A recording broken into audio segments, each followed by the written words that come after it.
Hello everyone, and welcome to this video on open and closed systems with examples.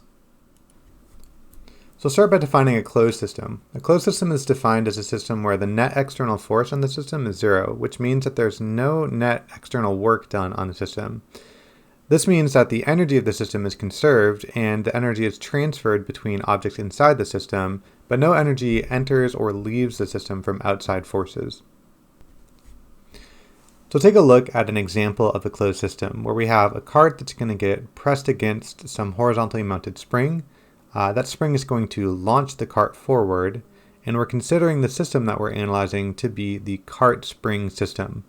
Our goal here is to derive an equation for the speed of the cart immediately after losing contact with the spring, and we want to express our answer in terms of the mass of the cart, the spring constant, the distance that the spring is compressed, and any physical constants such as the acceleration due to gravity as necessary.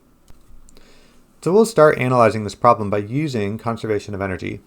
Since we know that the spring is in the system, we can say that the spring being compressed has spring potential energy in the system, and then the final state of the system is when the spring is uncompressed and the cart is now moving. So we have spring potential energy as the initial state, converting into kinetic energy of the cart as the final state. Substituting in the equations 1/2 kx squared and 1/2 mv squared for the spring potential energy and the kinetic, we can then solve for the final velocity, or the velocity of the cart immediately after it loses contact, just doing some algebraic manipulation of this equation. So we'll get that the velocity of the cart immediately after losing contact with the spring is the square root of the spring constant times the spring displacement squared divided by the mass. Now we can simplify this more, we don't need to, but we will. We can pull out the x naught there because it is being squared and it's under the radical. So we can say the final speed of the cart is going to be x multiplied by the square root of k over m. So now that we've taken a look at closed systems, let's define open systems. Open systems are defined as a system where the net external force in the system is not zero, therefore there is work on the system due to outside forces, and the energy can either increase or decrease due to that external net work.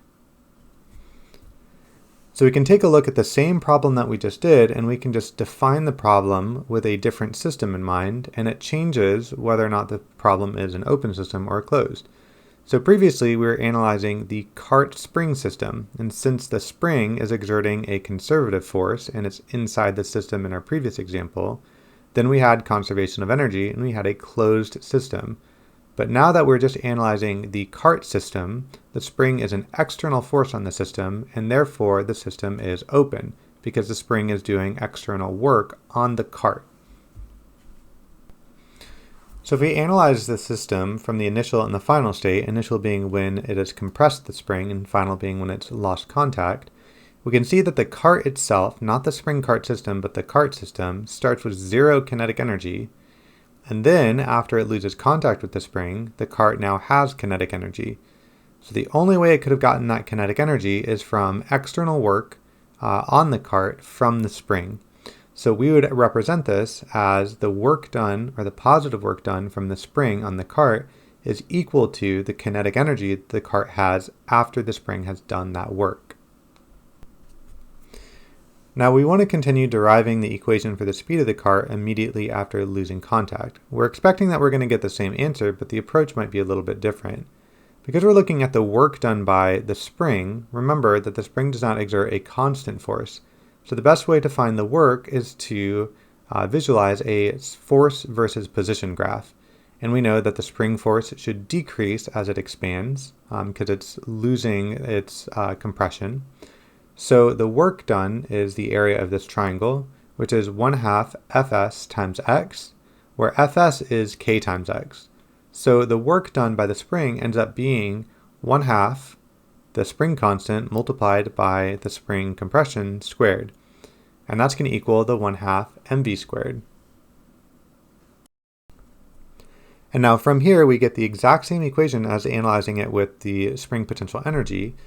So we should expect to get the same equation, Vf equals x times the square root of k over m. Now we'll take a look at one more example of an open system. This time we're going to continue to look at the spring block system that we did in the first problem, but we're going to make one small change to this problem, and we're going to say that there is friction acting on the block as it slides. So we want to derive an equation for the speed again immediately after losing contact with the spring. So we are going to use conservation of energy, but we are going to have a work term added here because the friction on the surface is going to do work on our spring block system, removing energy from the block as it slides across the surface. So drawing an energy bar chart to help us visualize the energy transformation, we start with 2 bars of spring potential energy, and then not all of that spring potential energy gets converted into kinetic because it's losing some energy due to the friction doing work on it. So we'll show that the friction force takes away maybe 1 bar of energy, so our final energy and our final state is going to be kinetic, but less kinetic than the potential spring that we started with. So using this bar chart to develop our equation, we can see that the spring potential energy we start with minus the work done by friction should equal the final kinetic energy. So now, since we have a bunch of equations showing up, and this is going to be a pretty involved problem, I'm going to make a list off to the right of all the equations that we might be using. The spring potential energy equation is 1/2 kx squared. The work equation is force times distance, and the force and distance are parallel to each other in this problem, so we don't need to worry about cosine. The kinetic energy equation is 1/2 mv squared, and we know that the friction force has its own equation, which is the coefficient of friction multiplied by the normal force. Now, since the friction force has the normal force in it, we want to quickly analyze what that normal force is going to be. So we'll draw a quick free body diagram visualizing the vertical forces on the problem. We can see that the magnitude of the normal force is equal to mg. So we can simplify the friction force equation as mu sub k multiplied by mg. So our equation becomes 1/2 kx squared for the spring potential energy minus the force of friction multiplied by that same distance x, because that's how far the block is sliding as the spring decompresses. So friction force times x equals 1/2 the mass of the block times its velocity final squared. And now we're going to work here to isolate the variable vf. So the first thing we're going to do is multiply both sides by 2, and then we're going to distribute that 2 to each term on the left-hand side. And then we're going to divide both sides of the equation by the mass of the block, m. And because we're dividing m by both terms, we want to make sure to distribute that as well. So we'll get the 2 canceling out the 1/2 and the 1/2 kx squared, and we will put an m in the denominator on that term. Then we get minus 2 times the friction force times x divided by mass. Now if we analyze this problem so far, all we need to do is take the square root and we've derived our equation for vf, but we do want to check and make sure that we have the appropriate variables in here. So we're only allowed to have the variables m, k, x, and mu. We have a friction force equation there, or variable there, that cannot be in the equation because it's not listed. So we want to replace that with the equation that we listed on the right. So we're going to substitute mu times m times g, and when we do that, we're going to see that the mass in that equation cancels out with the mass in that denominator. So it's going to simplify that second term on the right-hand side.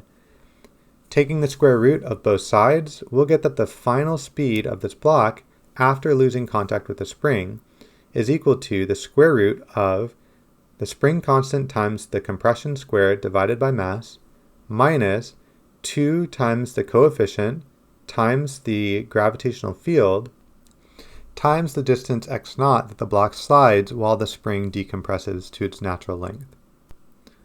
So while our answer isn't neat and tidy, it is mathematically sound and it's correct, and it expresses the final speed in terms of the variables listed in the problem.